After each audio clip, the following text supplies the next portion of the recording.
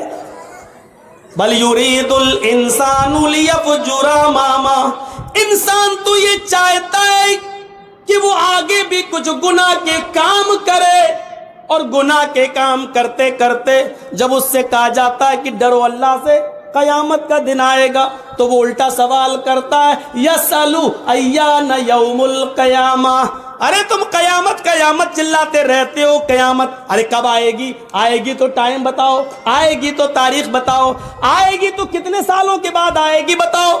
ارے میرے دادا زندہ تھے تب بھی یہی سنتے آئے, باپ زندہ تھے تب بھی سنتے آئے, اب ہمیں زندگی ملی ہم بھی یہی سنتے آئے, ہماری اولادیں بھی یہی سن رہی ہیں, اور ان کی اولادوں کی اولادیں بھی یہی سنیں گی. ارے کب آئے گی, ارے بتاؤ نہ کب آئے گی.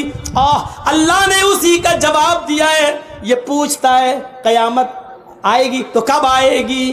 سنو, فَإِذَا بَرِقَ الْبَصَرُ, آنکھیں جب چندیا جائیں گی, آنکھوں کی روشنی سلب ہو جائے گی. ایسے کرو, چندیانا کس کو بولتے ہیں؟ اتنی روشنی آ جائے کبھی کبھی ہماری آنکھوں کے سامنے کہ اس روشنی میں بھی ہمیں کچھ زیادہ دکھائی نہیں دے گا, اس کے پیچھے کیا ہم کو نہیں دکھائی دے گا.